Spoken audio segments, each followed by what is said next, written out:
Você sabe qual que é a diferença de lixo e resíduo? Opa, agora eu já sei, Flavião. E tem mais, ter consciência disso pode ajudar a gente a ter o dia a dia mais sustentável, tornar nossa sociedade mais sustentável e mais, nosso Brasilzão também mais sustentável.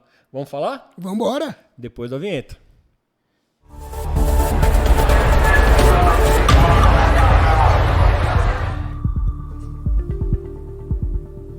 Pronto?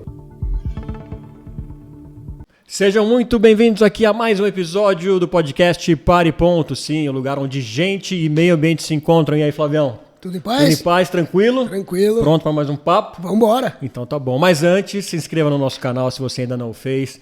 Deixe aí o seu like, acione o sininho na rede social, assim você nos ajuda aqui no Pare Ponto. E também compartilha geral com seus amigos, sim, a vizinhança, a família, com todo mundo. Assim mais gente também tem acesso a esses papos que a gente vem construindo aí todas as semanas, às 17 horas das quartas-feiras. Hoje o nosso papo aqui vai ser muito legal, muito interessante, com uma pessoa que também está mergulhada aí nesse universo de meio ambiente, nesse universo de ESG, e vamos falar muito sobre resíduos hoje. Afinal, né, a gente está conversando aqui em off, o que é resíduo, o que é esse bicho aí que está sendo tanto falado aqui, principalmente nas grandes cidades, e para falar disso, um grande especialista, ele que é advogado e professor, Fabrício Soler, seja muito bem-vindo. Eu agradeço, um privilégio estar aqui nesse bate-papo hoje. Vamos ver se a gente começa a esclarecer um pouquinho alguns pontos para o pessoal que nos acompanha aqui entender o que é o resíduo, tanto se fala em resíduo hoje nos dias atuais, e a correlação meio ambiente, ESG e assim por diante. Então, um prazer estar aqui. Prazer é tudo nosso. Eu quero começar exatamente por isso, que eu lembro que até o Flávio, né, quando a gente começou a conversar sobre sustentabilidade mais profundamente, né, Flávio? Eu comecei a falar lixo, o Flávio começou a me corrigir. Lixo. É resíduo. E acho que é uma dúvida de muita gente por aí, né? Separa o resíduo, separa o lixo, não joga o lixo, não joga o resíduo. Afinal, o que é resíduo, o que é lixo? Ótima pergunta. Até porque acho que o que todo mundo precisa entender é que nós somos geradores de resíduos. Nós, né? Aqui o Fabrício falando, eu gero resíduo na atividade do meu dia a dia, na hora que eu abro um alimento embalado, na hora que eu troco uma lâmpada, quando eu troco um computador, um telefone, tudo isso gera resíduo. Quando, naturalmente, né, as atividades que a gente faz no próprio banheiro, tudo gera resíduo. Aí a questão da definição do resíduo, que eu acho que é importante a gente trazer, primeiro que o lixo já não existe mais na nossa legislação. O conceito lixo nós vamos encontrar no dicionário. No dicionário vai ter lá o lixo, o que é imprestável, o que não serve, o que deve ser descartado. Agora, no Brasil, nós temos uma legislação já desde 2010 que define resíduo e rejeito. E aí eu vou colocar para vocês que o rejeito é o lixo. Por quê? Porque o resíduo é aquilo que pode ser reaproveitado, reutilizado, reaproveitado. Por exemplo, uma garrafinha de água. Você consome a água, aquela embalagem ela pode ser reutilizada. Você pode colocar água de novo. Você pode colocar uma outra bebida e consumir. E o que é o rejeito? É aquele resíduo que não tem tratamento. Então, que de fato você tem que mandar por uma disposição final adequada, que a gente chama de aterro sanitário, que eu já vou explicar em mais detalhes. Primeiro, então, é só o pessoal entender resíduo e rejeito. O lixo que sai de casa e vai para um descarte, vai para um aterro sanitário, é o rejeito, é o lixo. E o resíduo não, tem que ser reaproveitado, reutilizado, encaminhado para reciclagem. É lógico que eu dei um exemplo de embalagens, mas o próprio eletroeletrônico das nossas casas dá para reutilizar, reaproveitar e assim por diante. E o rejeito é o que vai para aterro. E aí, para quem está acompanhando, porra, Fabrício, o aterro sanitário é too much, né? É demais para detalhe o que é, né? E aí, nada melhor do que falar aqui no podcast que, no fundo, é uma obra de engenharia. O aterro sanitário é um sistema licenciado pelo órgão ambiental, uma obra de engenharia, onde tem um buraco, uma vala com proteção para não contaminar solo, não contaminar água. Você vai colocando esses rejeitos, então o lixo, você vai acomodando esse lixo para fazer uma disposição correta. Então, esse é o aterro sanitário, que para onde vai os nossos rejeitos. Então, hoje, a nossa atividade, o dia a dia, estarmos aqui hoje, né, tomar um café em cápsula, eu gerei um resíduo. Né? Então, a nossa atividade do dia a dia é de geração de resíduo. O fato da gente viver, a gente gera na alimentação, na bebida, no café da manhã. Você pegou o pão lá no saquinho, o que você fez com o saquinho depois que acabou o pão? Você fez o descarte. O material é reciclável, então pode ir para reciclagem. Então, esse ponto é importante porque começa dentro de casa. Não adianta eu vir aqui falar muitas questões de a política está assim ou está assado, se o cidadão em casa, Flávio, não está olhando, não está separando, não está entendendo a dinâmica do porquê que ele faz aquilo, por que separa. E por isso que a primeira coisa que hoje eu falo, assim, primeiro separa o seco do úmido. Ah, mas Fabrício, tem mais uma fração, inclusive, para separar. Alega-se que tem que separar em 3. O reciclável, o orgânico, que dá para fazer a compostagem, e o rejeito, que de fato vai lá para o aterro sanitário, que é o famoso lixo. De toda forma, ainda acredito que o nível de informação, educação e cultura que nós temos no Brasil ainda me dá a segurança de falar, faça 2 separações. Separa o seco do úmido. Vamos começar com o seco. Tira isso do lixo. Não deixa ele ser aterrado, caminha ele para reciclagem, caminha ele para outro fim. Não à toa hoje vários condomínios verticais, horizontais, corporativos têm sistemas de coleta seletiva bem organizados, para evitar que o seu resíduo seja encaminhado para uma disposição inadequada e vá parar num local que não deveria, e sim estimule reciclagem, cooperativas, entre outros. Falei demais para começar, né? Tá ótimo. Só terminar aqui da nomenclatura para ficar claro para todo mundo, porque tem alguns lugares que a gente vai, por exemplo, Fabrício, que a gente vê lá reciclável e lixo orgânico que você citou. Qual que é a diferença, então, para ficar claro? Lixo orgânico e rejeito. E tudo bem usar lixo orgânico nesse caso ou não? Boa pergunta. Até porque o orgânico, quando a gente está falando do orgânico, a gente está falando de resto de comida, casca de fruta, isso tudo é resíduo também. Por quê? Porque ele pode ser tratado e gerar um composto. Né? Então ele é resíduo, ele não precisa necessariamente ir para um aterro sanitário. Na verdade, não deveria. Mas como nós estamos um passo atrás ainda, o que eu procuro deixar claro é separe, desvie o reciclável. Se tiver uma separação para orgânico, tanto quanto melhor, que é o ponto que você colocou, que de fato estimula a produção, né, de composto, que você vai utilizar isso num gramado, numa vegetação, flores, etc. Dá para você aplicar, se bem produzido, e você deixa para o aterro mesmo um rejeito. E aí é o lixinho do banheiro e etc. Entendi. É aquilo que não tem tratamento. Então, por isso que se fala em 3 frações, como você muito bem colocou, recicláveis, orgânico e rejeito. No entanto, hoje, pela dinâmica das coletas do municípios e etc., eu, pelo menos assim, deixo claro, minimamente separo em 2, que é o reciclável, e aí eu falo não reciclável, que é onde entraria o orgânico e o rejeito, por exemplo. Tá, boa. Muito legal, porque a gente já começou com uma discussão que a gente tem em vários episódios aqui, que é o seguinte, né? Ações individuais fazem a diferença. Então você já está dizendo o seguinte, que a responsabilidade que eu tenho em casa, que cada um tem na sua casa, com essa questão mais macro, é fundamental. Porque na medida em que eu molho o resíduo seco, ele deixa de ser um resíduo e ele passa a ser não aproveitável. Então eu transformo o resíduo aí sim em lixo. E isso é sensacional. E outra coisa que a gente tem sempre aqui em discussão é a história dos mitos, né? Porque a gente coloca para fora de casa, coloca na calçada e esquece. E muita gente diz que não faz, por exemplo, a separação em casa, porque o caminhão vem e mistura tudo. Né? Então, eu coloco na calçada, o pessoal vem e mistura tudo. Eu vou me dar o trabalho de fazer isso?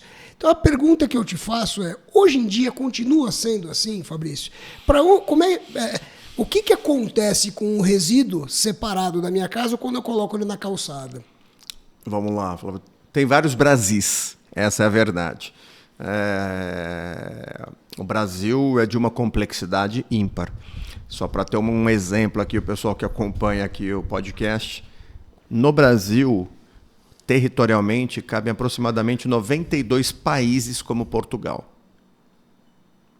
E por que você está falando isso, Fabrício? Porque não adianta importar modelo. Não adianta dizer que isso aqui funciona, por exemplo, na Suécia ou na Alemanha e dizer que isso vai aplicar, porque nós temos um nível educacional diferente, um nível cultural diferente, um nível socioeconômico diferente. Isso para diretamente a sua pergunta, se eu separar, será que o caminhão vai coletar tudo junto? Primeiro é o seguinte, a pergunta que vem antecedente para o gerador, para nós, para o cidadão, é o seguinte, eu pago pelo lixo? Perfeito. Primeira pergunta, eu estou pagando pelo que eu gero ou não? Porque esse é um ponto que, desde o marco do saneamento, que é de 2020, é obrigatório. O município tem que cobrar o gerador do resíduo, que não é o município, somos nós. É o cidadão que gera. Por consequência, tem que pagar. Da mesma forma que eu pago água, esgoto, luz, telefone, TV a cabo, é mais um serviço disponível o resíduo. É que geralmente entrou num inconsciente de que funciona. E se você olhar bem ou mal, as cidades são relativamente limpas no Brasil, mesmo não cobrando. Agora tem uma obrigação de cobrar. Bom, e se cobra, aí sim começa a ter um serviço de melhor qualidade, como você colocou. A coleta seletiva. Pode falar. Não, aliás, eu ia até falar, a cobrança é benéfica, inclusive, para quem paga. Porque você tem como... Na verdade, a gente paga isso hoje, né? Exato. Na verdade é o seguinte, olha o dado. Número. O Brasil tem 5.570 municípios. Dos 5.570, aproximadamente 1.800 cobram pelo serviço de resíduos. 1/3. Desse 1/3, menos de 200 cobram o valor suficiente para fazer frente à despesa.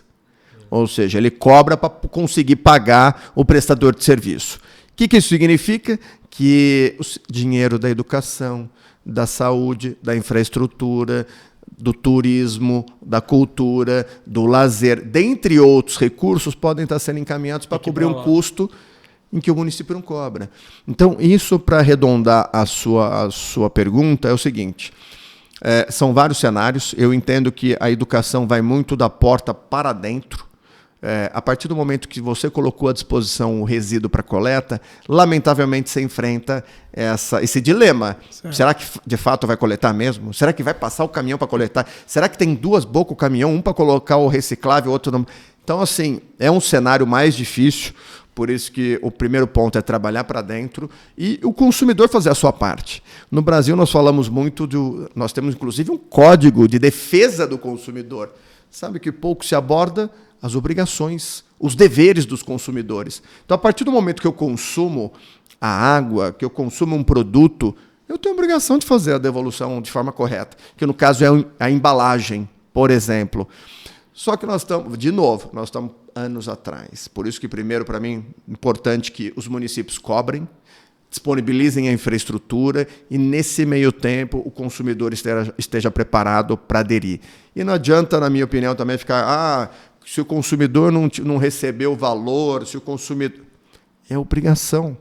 Nós estamos veja, a partir do momento que eu exijo que você faça aquilo, eu tenho que cumprir com o meu dever. Uhum. Então... Os índices hoje de reciclagem no Brasil, que vem crescendo, muito se deve ao trabalho da própria iniciativa privada, que começa a trabalhar com pontos em condomínio, ecopontos privados. As cooperativas de catadoras e catadores de materiais recicláveis são fundamentais dentro desse processo, que é o que a gente vai conseguindo desviar o material que poderia ir para o aterro, que iria para o aterro, e encaminhá-lo para aumentar os índices de reciclagem.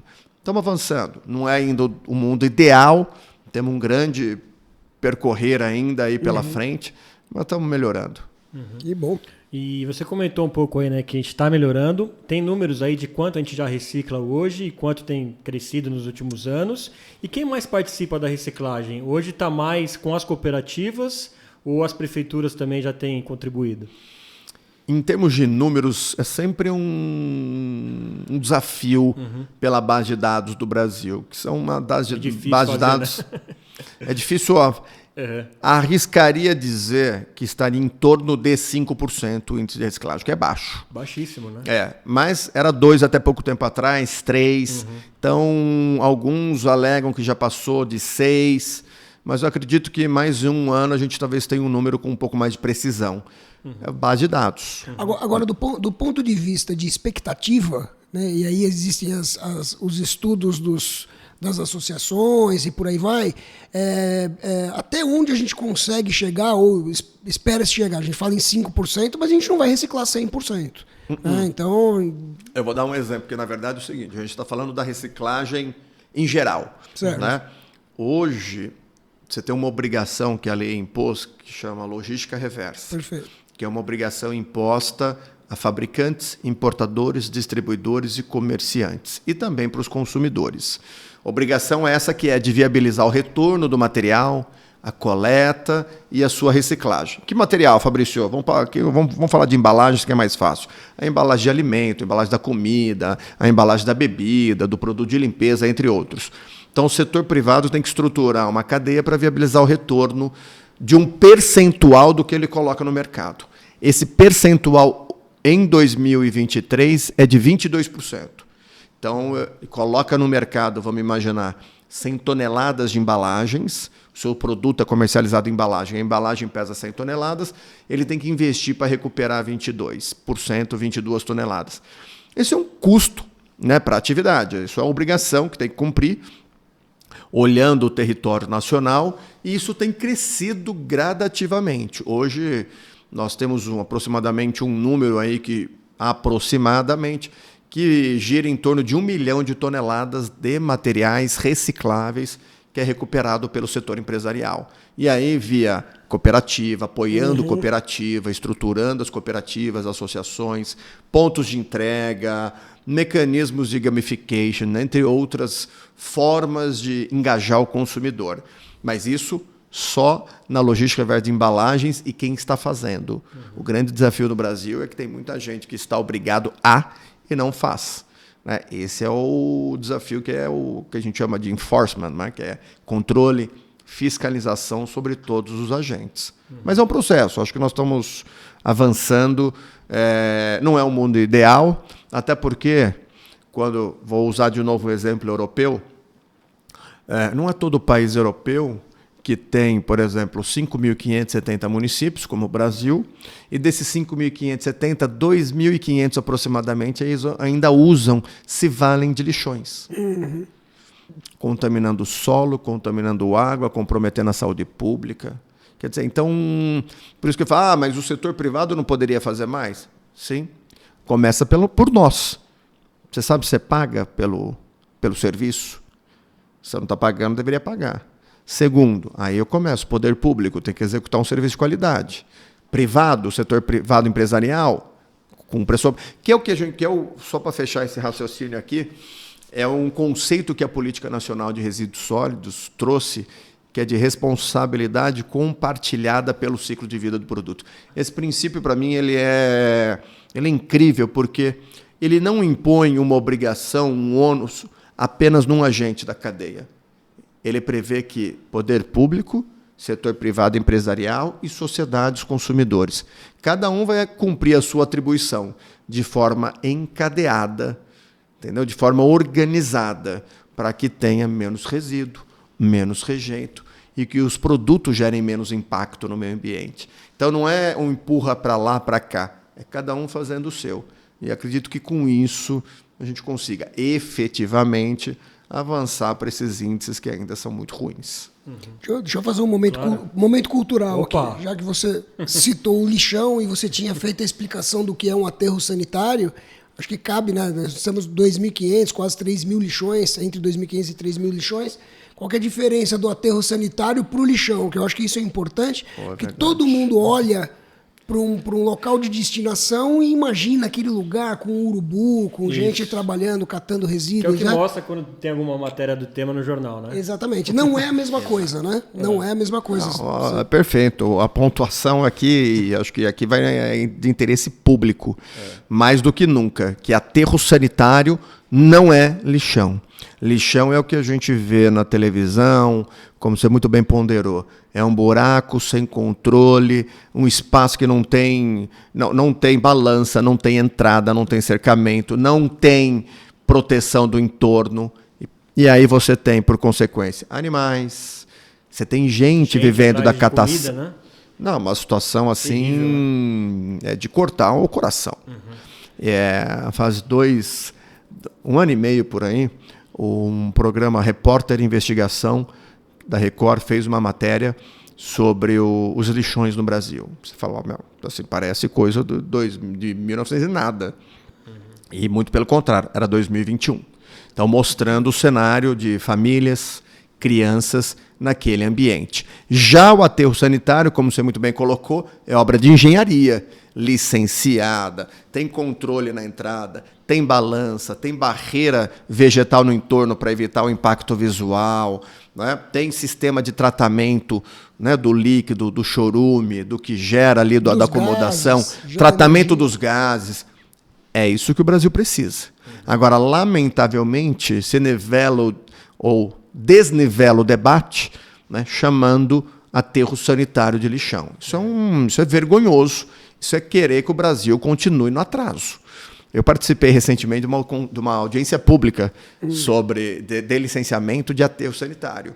Então, assim, e lamentavelmente o nível de contribuição acaba sendo baixo porque induzem a população a erro. Né? Porque a população que estava ali, ela vive com o lixão. Ela convive com o lixão. E o que estava sendo proposto era exatamente um aterro sanitário, que era uma coisa completamente diferente. Não teve entendimento disso. Não, pior, não tem precedente. Porque a sociedade não consegue. Então, Fabrício, me mostra onde tem um desse. Não, veja, aqui no estado de vocês está difícil, não tem exemplo. É diferente você pegar um estado mais central, no sudeste, que tem menos lixões, e falar, nós vamos andar aqui 100 quilômetros, nós vamos achar um aterro sanitário. Vou te mostrar um. 80 quilômetros. Na região norte, extremamente difícil, são poucos. E foi lamentável o debate, porque, no fundo, você perdeu a qualidade do debate. Porque estavam chamando um aterro sanitário de lixão. Porque era simplesmente... Os dois são buracos. Né? Os dois são buracos que você, no fundo, aqui você enterra e aqui você aterra. Né? Você chega aqui e lança, aqui você acomoda, protege, põe terra, não tem animal, não tem catação. Então, assim, eu sou um defensor de sistemas de disposição final ambientalmente adequado, porque é o que o Brasil precisa, para poder até falar, não, olha, porque o sistema da Bélgica está funcionando muito bem. Sim, ok, ótimo. Né? Mas, veja, não tem lixão lá há muito tempo. Que bom para a Bélgica. Exato.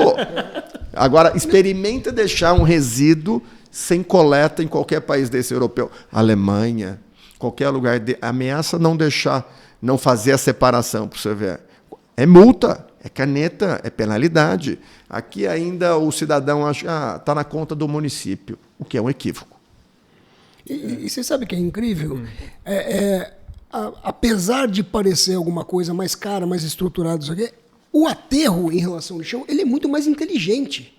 Porque aí as pessoas que estariam lá em cima catando lixo, numa condição subhumana, enfim, e tudo mais, elas entram para a cadeia da reciclagem, ajudando a separar o material que vai ser reaproveitado, vai virar receita e não vai ser aterrado, disponibilizando mais espaço.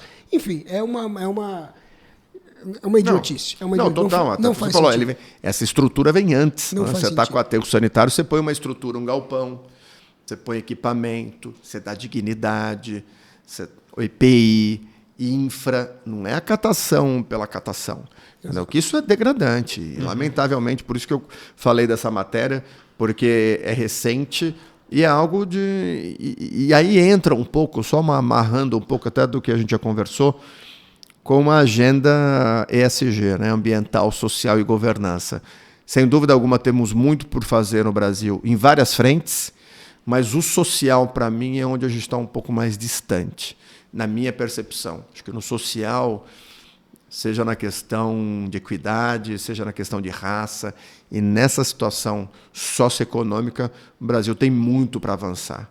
Não que no ambiental não tenha, até porque a gente está vendo, né, assiste o Brasil aí, vendo os desafios do combate às queimadas, à exploração indevida de recursos naturais, mas o social é algo que impacta, é algo que, se a gente não mudar isso, não dá para aspirar grandes revoluções socioeconômicas num país, né, que convive com a pobreza, demasiada pobreza, numa grande massa da população.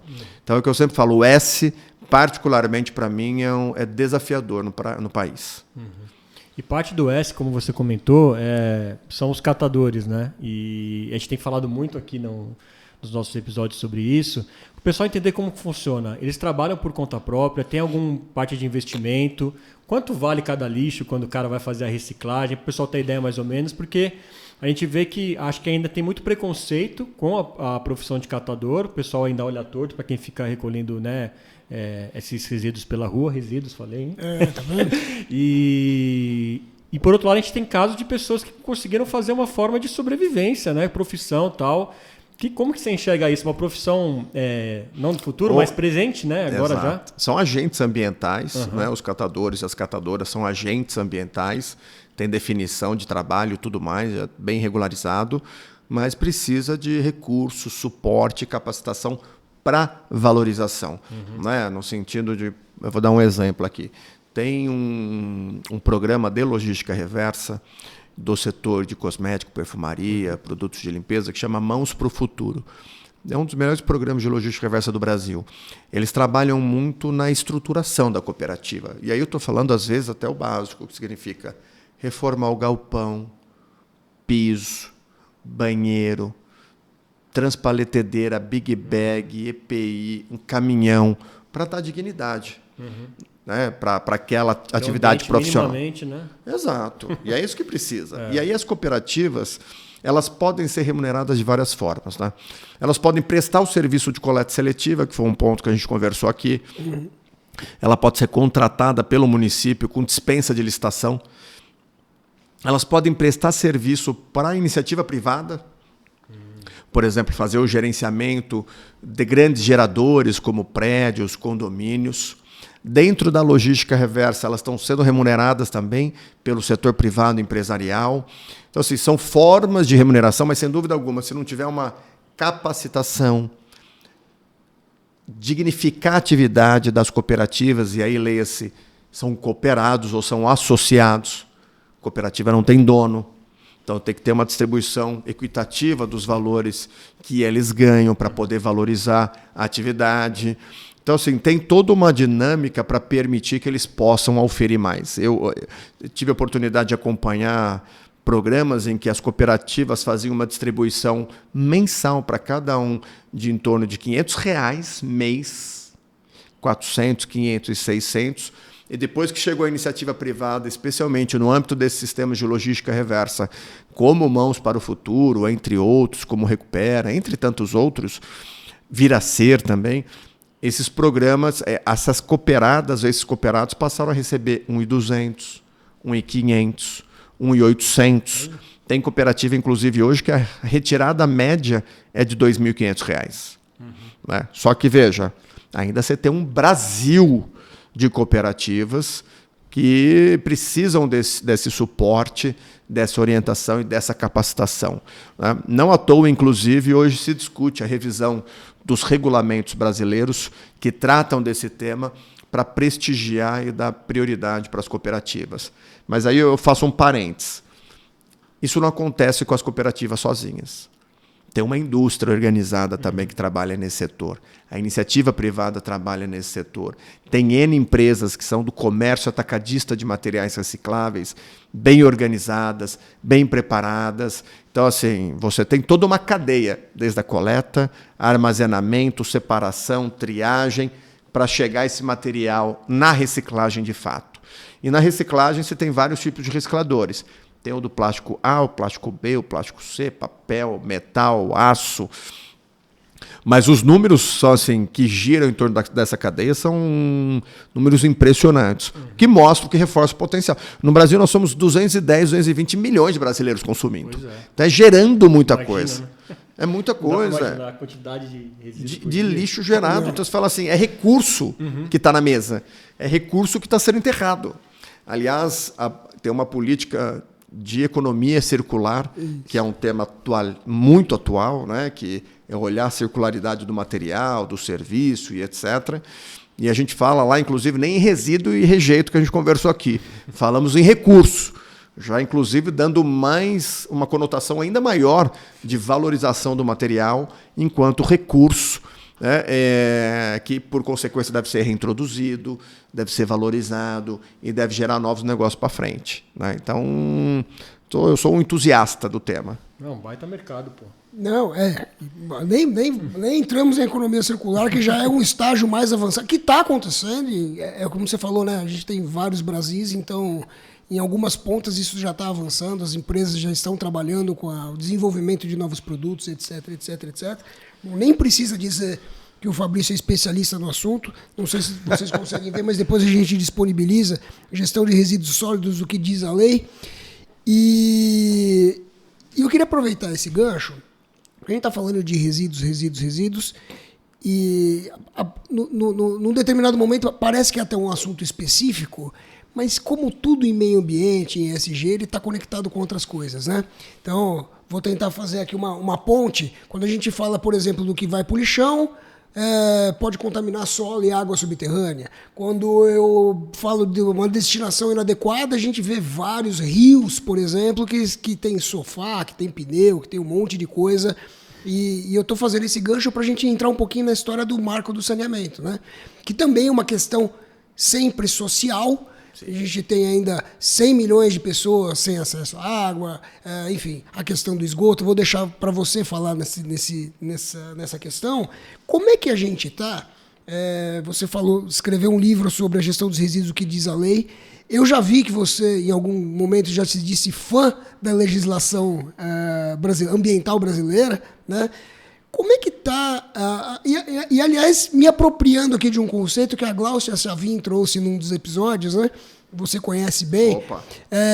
Que ela disse que, no final das contas, a lei é o estágio final de uma demanda da sociedade, né? A lei não... Vem por último. Vem por último, não em primeiro lugar. Não se faz a lei para obrigar, se faz a lei já quando você tem uma demanda. Como é que está esse equilíbrio, tanto na gestão de resíduos e, aliás, na legislação ambiental como um todo, da demanda social, da demanda da sociedade e a questão legal? A gente tem um arcabouço legal que atende à demanda da sociedade, e a gente tem uma sociedade que cumpre a questão da legislação, né? Ou fica... Enfim, como é que está isso daí na tua visão? A minha leitura é que, de fato, nós temos legislação para tudo. Acho que hoje, aí, em particular, a legislação ambiental, ela é completa no Brasil. Dá para aperfeiçoar? Sempre dá. Mas, sem dúvida alguma, ela é moderna, ela atende aos anseios. A questão não é nem a norma em si, e sim o enforcement, né? A aplicação da norma. Vou dar um exemplo. Você muito bem trouxe, por exemplo, saneamento. Os números são assustadores, porque você pensar o seguinte, 220 milhões de brasileiros, 110 milhões de brasileiros tem um esgoto lançado sem tratamento diariamente. 110. Isso é a população, só para o pessoal que está acompanhando ter uma ideia, é a população da França e da Espanha juntas. Imagina. Lançando esgoto todo dia sem tratamento. Temos aproximadamente 35 milhões de brasileiros e brasileiras sem receber água tratada. Então, que é a população, se não me engano, do Canadá, sem água tratada. Então você pensa, pô, e não tem legislação, Fabrício? Pô, desde sempre. Eu vou dar um exemplo. A Política Nacional de Meio Ambiente é de 81. A política que prevê que não pode ter poluição, que combate a poluição. A Constituição Federal é de 88, que assegura um ambiente ecologicamente equilibrado. Mas que ambiente é esse de 110 milhões de brasileiros tendo seu esgoto lançado a céu aberto? Por consequência, estou contaminando os igarapés, cursos d'água, recurso hídrico e assim vai. Então, não é falta de legislação. Talvez seja a aplicação, a estruturação dos órgãos ambientais para aplicá-la, que esse é outro ponto também. Significa o seguinte, os órgãos ambientais, aí eu estou falando desde a valorização da carreira, e aí é remuneração justa para os profissionais que estão hoje nos órgãos públicos ambientais, municipais, estaduais, federais. Não adianta exigir e pagar uma remuneração baixíssima. Tem que ser compatível com o mercado. Infraestrutura, e aí leia-se infraestrutura tecnológica, tem um bom computador para trabalhar, impressora, monitoramento satélite, tem acesso a essa infra para poder executar suas ações de controle. Aí eu estou falando, entra nisso ainda, infraestrutura mínima, estou falando veículo. Você precisa fazer uma fiscalização. Tem carro? O carro está bom? Tem combustível?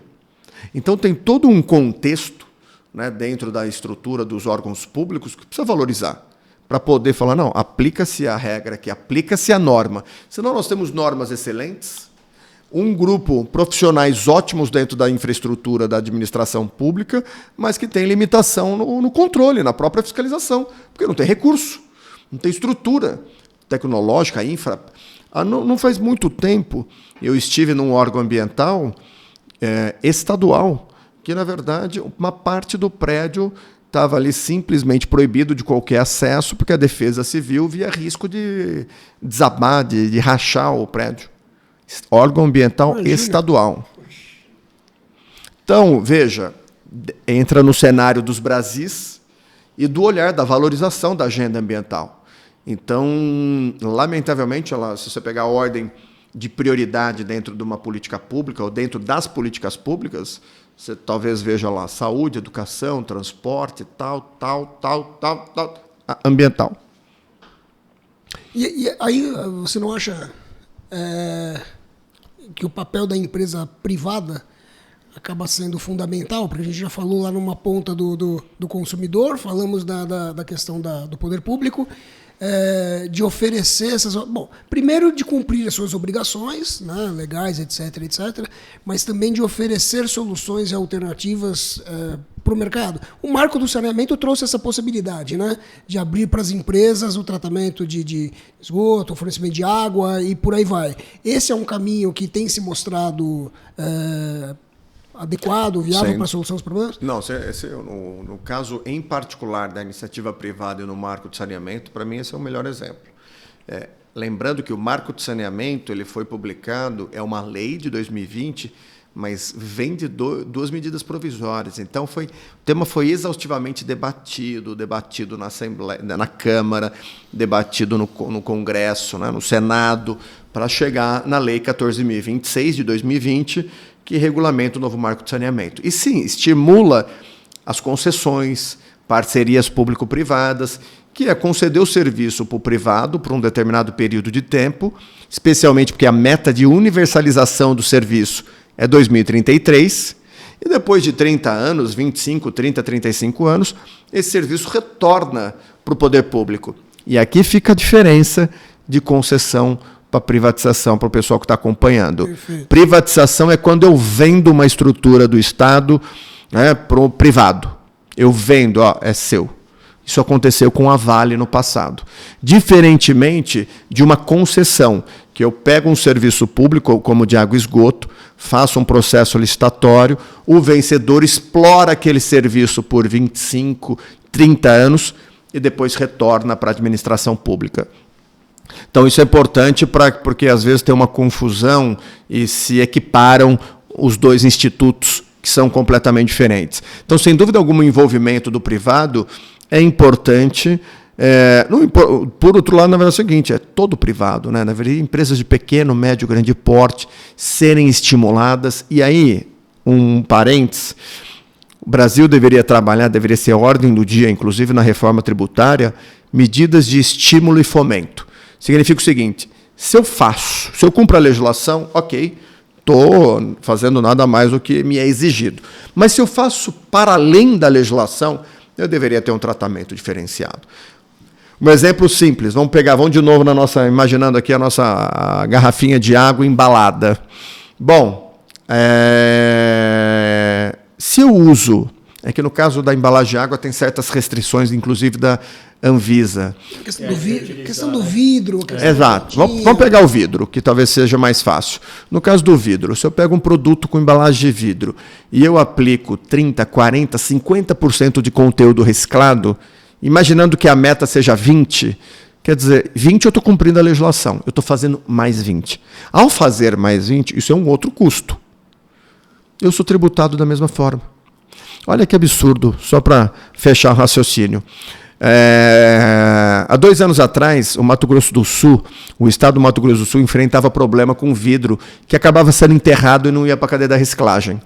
Aí fomos fazer um mapeamento do setor, identificamos que o caco de vidro, o transportar o caco de vidro, tirar de lá para levar para a indústria recicladora, pagava 14% de ICMS.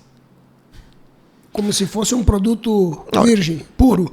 É o fim da picada, né? Eu estou tributando o resíduo ao invés de estimular. Aí, na hora que o Estado viu isso, na hora reduziu para 1, hoje não tem mais caco de vidro. Eu estou falando do Mato Grosso do Sul, mas eu vou falar do Brasil só para encerrar esse parênteses aqui.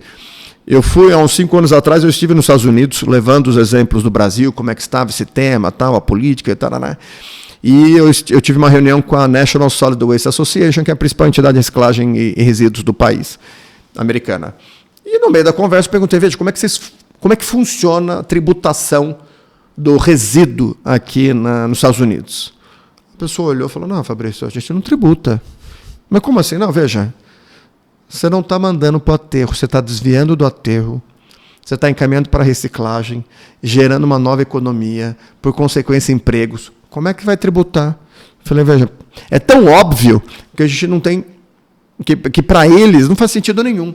E aqui no Brasil, às vezes, a gente tem dificuldade de levar esse tipo de assunto, porque se está se falando em abrir mão de arrecadação, lei de responsabilidade fiscal e que o valha. Então, eu sinceramente espero que, na discussão da reforma da legislação tributária prevista para o ano 2023, de fato se coloque na pauta medidas de indução, incentivo, que são nada mais instrumentos econômicos e fiscais para que as condutas, para além da legislação, tenham um tratamento também amparado, que tenha um benefício, uma isenção, um tratamento, uma tributação inferior, para estimular, porque se estimular, a cadeia anda sozinha. O empresariado é sagaz. Isso vale para todas as atividades ambientais. Entra no conceito do pagamento dos serviços ambientais, né?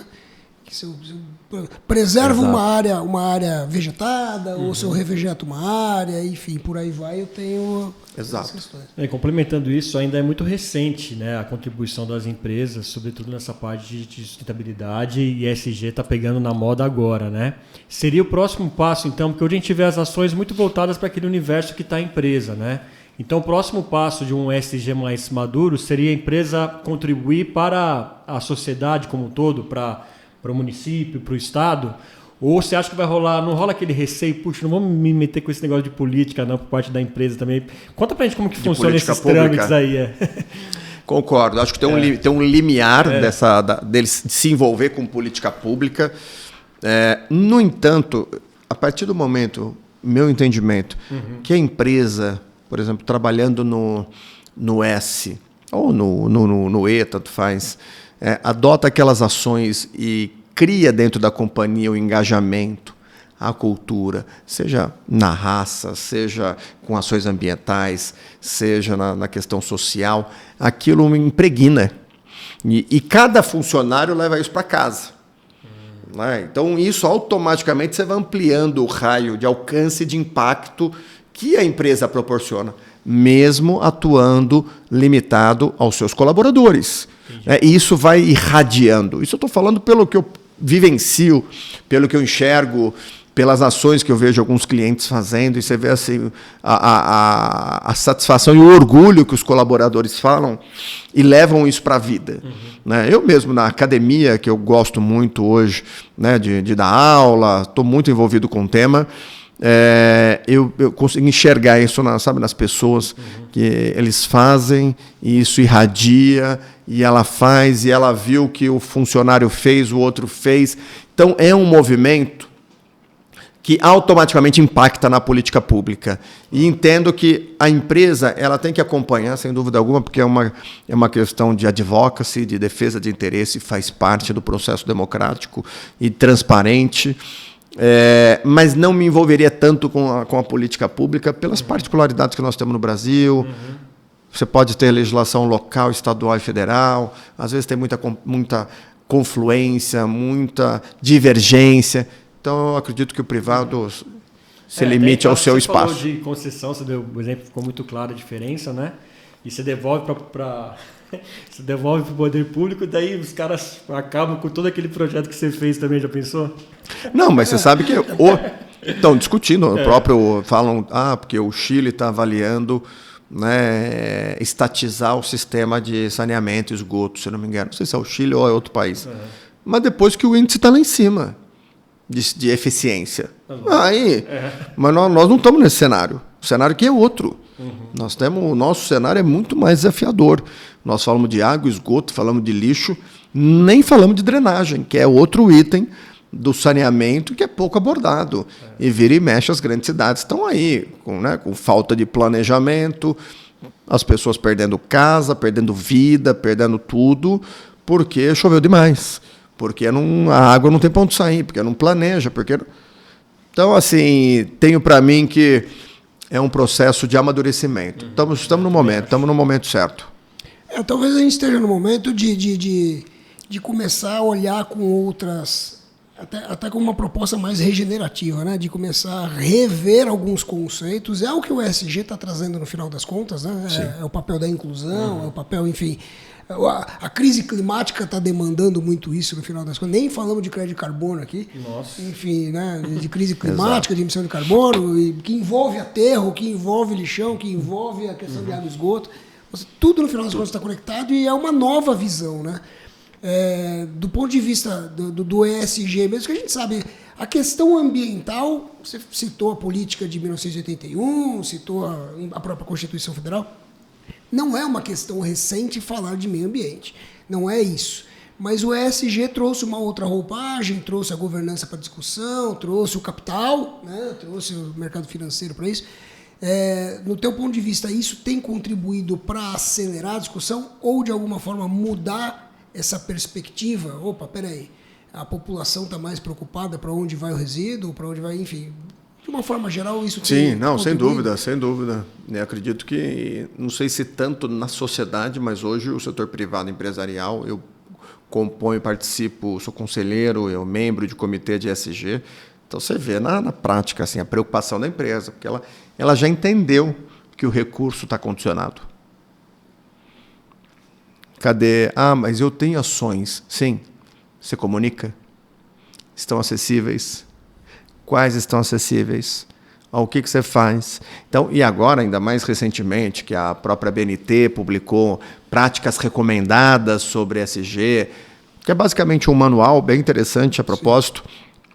Então, você começa a ver várias ações que estão ali catalogadas e a importância da publicização. Então, está disponível? Consigo acessar? Se eu acessar o seu site, eu acho essa informação? Ou você faz isso a porta para dentro? Ou você faz isso e não conta para ninguém? Então, eu tenho visto muitas empresas com várias práticas, e aí assim, a turma não está num nível inicial, não está num nível já, não vou dizer também extremamente maduro, mas está na jornada. E muita coisa feita porque já é algo da cultura da empresa. Os comitês que eu participo, o CEO está na mesa, o CEO ou o CFO. Então você vê o seguinte, não é uma coisa... Não é da turma de meio ambiente que está discutindo se vai fazer um replante. Não. É o seguinte, nós vamos fazer as 3 agendas sérias, porque o dinheiro vai lastrear. Se a gente não fizer isso, o capital não chega. Entendeu? Ou chega, mais caro.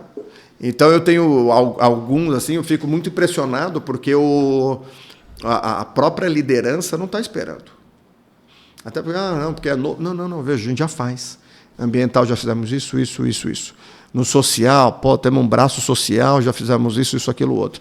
Na governança, até porque a governança vem muito forte desde a lei anticorrupção, então já tinha um amadurecimento maior, código de conduta, código de compliance, canal de denúncia, já vinha maduro. Agora é o seguinte, agora botar tudo isso junto, organizar, sistematizar, ter agentes dentro da companhia que respondam por isso. Então, assim, isso não tem mais volta. Não. Agora a turma, veja, mas isso é uma onda, é uma moda? Não. Isso é da turma jovem? Não. Isso é para ficar e, veja, é perenidade do negócio. Tem que fazer. Se você não fizer, mais uma vez, o mercado financeiro reage. E a sociedade reage também. Né? Basta hoje uma publicação equivocada para você ver o impacto que tem. A tecnologia mudou tudo isso, a exposição, né? Exatamente. Isso mesmo. Bom, a gente ficaria aqui conversando muito mais, tem muito mais papo para fazer, para falar contigo, Fabrício. Mas é bom também que a gente vai convidá-lo novamente, né? Não tem como, né? Não tem como não fazer. Mas antes disso, Fabrício, quero mostrar o livro aqui de novo. Conta pra valeu. gente aí onde que quem está interessado pode adquirir o livro e também dá o recado das suas páginas sociais para quem quiser te seguir, que eu sei que sempre tem muito conteúdo interessante lá contigo. Eu sou ativo ali no dia a dia da publicação. Eu entendo, e, na verdade, como eu sou impactado, né, por demais mídias sociais, eu também acho que isso é importante, a gente tem que fazer isso. Às vezes a pessoa fala, mas veja que isso toma tempo. Toma, mas eu acho que a gente tem uma contribuição com o tema, na verdade, com o que eu vivo nesse tema. Então, assim, eu entendo como fundamental. Então, quem me acompanha sabe que eu sou ativo, extremamente produtivo no LinkedIn, estou sempre trazendo informações. No Instagram, estou me ambientando, já não é tão... Né, acho que é moderno, é dinâmico, talvez seja um processo ainda, eu estou me adaptando à ferramenta, então que aí é Fabrício _Soler, no LinkedIn Fabrício Soler, e eu tenho um site institucional, que é um site da academia, que é fabriciosoler.com.br, e ali conta um pouco, traz a minha publicação, e essa publicação ela foi publicada 2 anos depois da lei, em 2012, estamos indo para a 5ª edição, e eu tenho muito orgulho de dizer que esse é o livro mais vendido do segmento, não do direito, mas do setor de resíduos. Então não é assim, não é um livro para advogado, é um livro para quem quer entender o que funciona, o que não é, que deixa eu entender um pouco. É esse o público, é para quem tem interesse na matéria.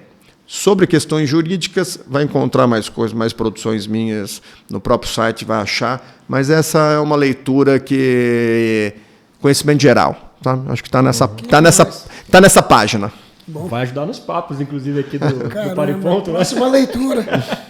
Fabrício, muito obrigado. A casa é sua aqui, seja muito bem-vindo sempre. Espero te encontrá-lo muito em breve. Eu que agradeço. Parabéns aí vocês pela iniciativa e, sem dúvida alguma, nos vemos em breve. E obrigado a você que acompanhou aí mais um episódio do podcast Pariponto. Não se esqueça, se inscreva no canal, acione o sininho, deixe o seu like, compartilha geral. Não pode deixar que as pessoas percam papos importantíssimos como esses, né? E vamos cuidar dos nossos resíduos. É para agora, é para já. Eu sou o Fernando Tuller. Eu sou o Flávio Fernandes Salles. Esse foi mais um Pariponto. A gente se vê no próximo. Até lá.